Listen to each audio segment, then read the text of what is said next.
Diáconis. Eu era em 88 eu já era modelo, comecei em 85. Ela olhou para mim assim e falou assim, você, para entrar, você tem que participar do quartinho do PC. Eu falei, PC? Quem é?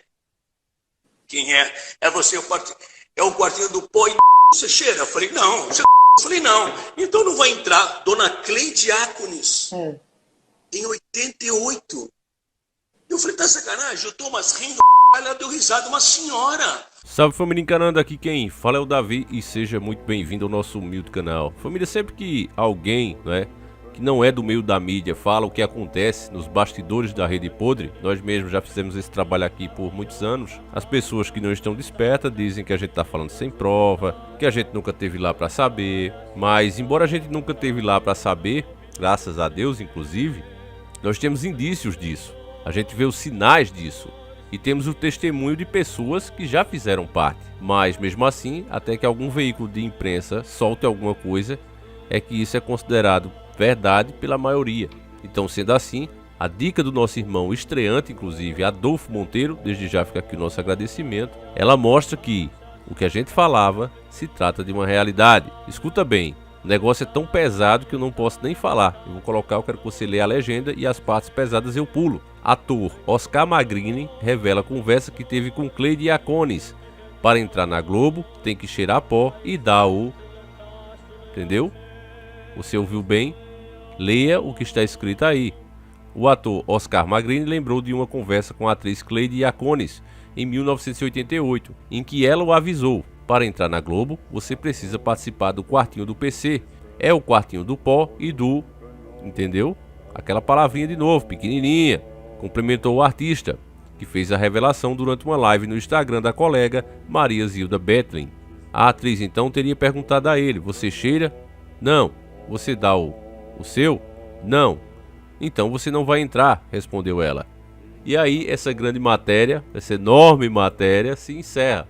Você vê como é rápido, coisas que comprometem o sistema, eles falam simplesmente porque uma coisa dessa, você vê. Não foi um grande jornal que fez uma entrevista, não foi uma emissora de TV concorrente, porque essas coisas, embora eles realmente um queira a cabeça do outro, existe uma competição selvagem entre eles, mas também existe um acordo, que você pode chamar de acordo de cavalheiros, contrato de autopreservação entre as emissoras, onde eles mantêm em sigilo coisas que vazam sobre artistas, flagras que as pessoas dão, sobre as suas celebridades, sobre os seus poderosos. É aquela história, você não fala de mim, eu não falo de você. Toda vez que tem uma treta e um começa a atacar o outro, mostrar o que realmente o outro é, ambas as partes saem perdendo. As tretas que houve entre a Record e a Globo, quem se saiu melhor foi o SBT, o que ficou neutro. O sistema sempre soube e tem isso como regra, se os tijolos que compõem a pirâmide do sistema começarem a se atacar, eles vão se autodestruir. Então tem que ter uma harmonia e o comando vem de cima.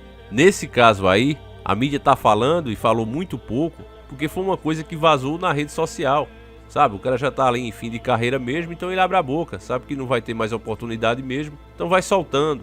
Aí a mídia não tem como não falar, porque já tá na boca do povo. Se ela não falar, aí vai ficar escancarado que realmente esse tipo de coisa eles abafam. Mas tinha um cara mesmo aqui, eu acho que o nome dele era Deni Oliveira, tava sendo cotado inclusive para assumir o lugar do Gugu, que já tava com aquela história de ir pra Record na época.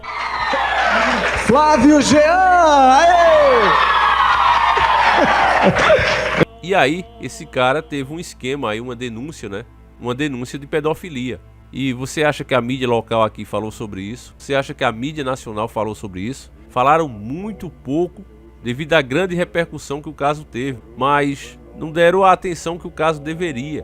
Teve outro cara também, era o primeiro apresentador de outro programa aqui bem conhecido, e segundo as pessoas falam aqui, também foi um escândalo, envolvendo uma jovem e um jovem, que ele também bancava os dois para papar ele. Só que em um dia ele resolveu tomar umas e sair tanto com o rapaz que saía com ele, como com a menina que saía com ele. Olha só, era um senhor já de idade. E aí, segundo as más línguas falam por aqui, esse cara levou os dois para uma boate, tava lá na suíte, tudo de boa, só que ele bêbado demais, ficaram lá os três e depois ele foi dormir cansado. E aí o jovenzinho acordou e pegou a jovenzinha.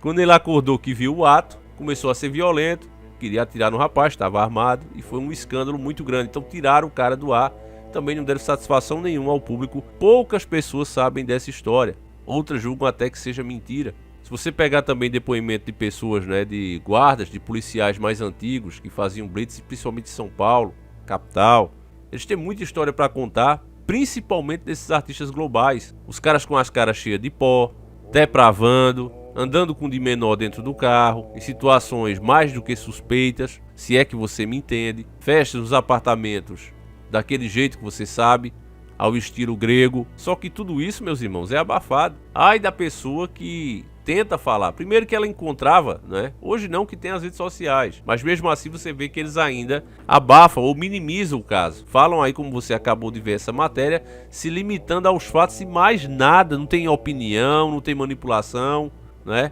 É resumido, é pequenininho. Não vamos falar muito sobre isso não, para o povo esquecer logo. Então você também não vê isso nos programas deles de fofoca. Falam muito pouco, muito por cima. Não dão um destaque de uma tarde toda como certos assuntos eles fazem. E é por isso, meus irmãos, que embora hoje a mídia queira classificar aquele pessoal, a mentalidade da época dos anos 70, por exemplo, que uma das coisas mais feias que você podia ter na sua família era uma filha atriz ou um filho ator. Os pais, as famílias de bem, jamais queriam isso para os seus filhos, porque eles sabiam bem o que essa turma fazia. Hoje eles fazem filmes e documentários dessas pessoas, sempre mostrando elas como preconceituosas. Mas na verdade elas eram assim e agiam assim, não queriam isso para os seus filhos, porque elas sabiam o que é que aquelas pessoas faziam os seus filhos e filhas se submeterem para conseguir certos papéis. Espera um pouco, eu posso... Não se atreva a me revidar! Já chega. Ter desperdiçado seu tempo com essa história absurda de representar. Você me enganou deliberadamente. Como pensa em continuar com isso? Responda! Quem colocou você nisso? Foi esse homem, Sr. Keating? Não, ninguém. Eu pensei em lhe fazer uma surpresa. Eu tirei ela em todas as matérias. Achou mesmo que eu não ia descobrir? A minha sobrinha está numa peça com seu filho, a senhora Marks disse. Não. Deve estar enganada. Meu filho não está em nenhuma peça. Você me fez mentiroso, Neil. Amanhã, você vai procurá-los para dizer que está desistindo. Não, eu não posso. Eu ganhei o papel principal. A apresentação é amanhã à noite. Por mim, o mundo pode acabar amanhã à noite. Você está fora dessa peça. Eu fui claro. Fui claro! Sim, senhor.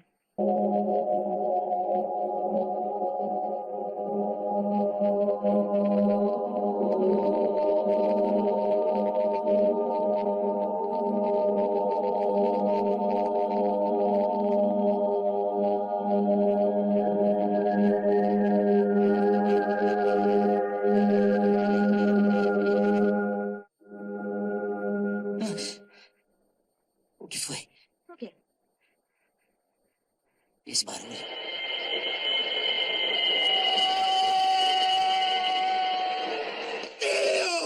Oh, meu Deus! O que foi que eu fiz? Ele está bem! Ele está bem! Ele está bem! Ele está bem! Calma! Eu não sei se vocês sabem, mas a Rede Podre vai refazer aquela novela Pantanal, né, que ela foi produzida pela extinta TV Manchete. Uma novela até muito boa, uma novela que eu inclusive baixei os capítulos e assisti recentemente, todinha. Tem a história do Velho do Rio, eu gosto, né, mostra muita natureza. Mas nos bastidores, mesmo naquela época da TV Manchete, os moradores ali da região do Pantanal disseram que após as gravações rolava um verdadeiro bacanal entre os atores. Era coisa que nem todo filme adulto mostrava, segundo o pessoal que mora lá e me fala isso até hoje. Então aí você vê que a população mais antiga não via com bons olhos ator e atrizes por causa desse tipo de coisa que sempre rolou desde os fundamentos da televisão. Aquelas denúncias também mais graves até do que isso, né? Que envolve rituais satânicos. Tem milhares de pessoas aí, até na internet você encontra muito as pessoas dando testemunho como foram feitos os pactos satânicos entre a Rede Globo e seus artistas. Inclusive diziam que os contratados, aqueles que recebem salário mesmo sem trabalhar, aqueles que são oficializados, todos tiveram que passar por algum tipo de ritual. Por a gente nunca ter conseguido provar nada desse tipo de coisa, sempre ficou como uma creepypasta, como uma lenda urbana. Mas diante desses fatos como esse, eu pergunto a você, será que aquilo era mesmo apenas creepypastas, histórias que o povo conta, meus irmãos? ou se tratava de realidade. Rituais que as pessoas falam que envolvia até mesmo sacrifícios. As chamadas lendas, as chamadas fake news, existem aos montes falando sobre esse assunto. Inclusive, eu fiz um vídeo aqui, eu acho que está no ar ainda, sobre o tio Chico, né? Que era um cara que dizia que fez pacto de diversos artistas da Globo e de repente o cara começou a ganhar muita credibilidade na internet. As pessoas começaram a ouvir o depoimento dele e de repente ele sumiu.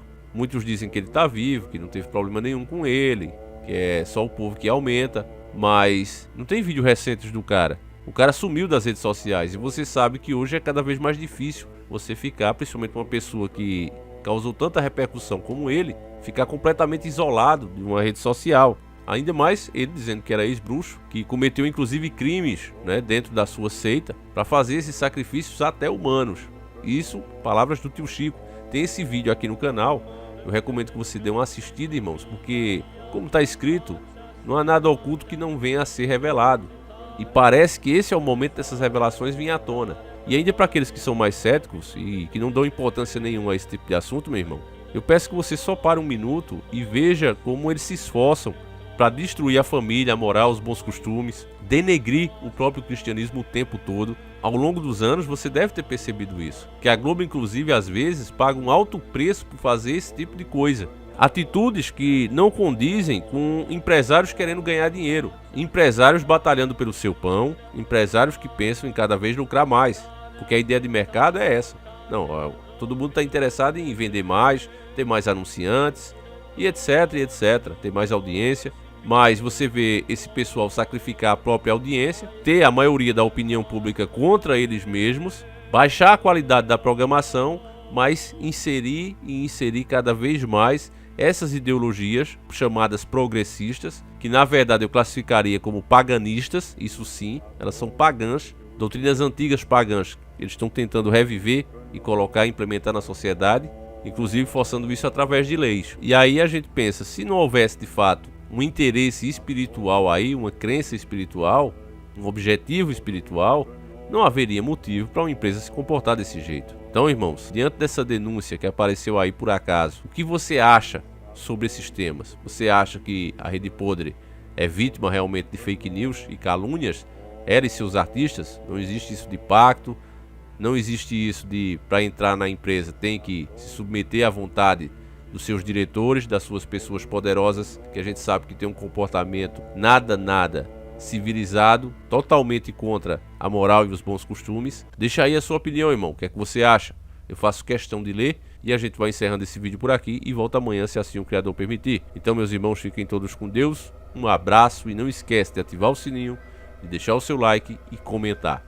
Agora sim, fui e sempre encarando o sobrenatural.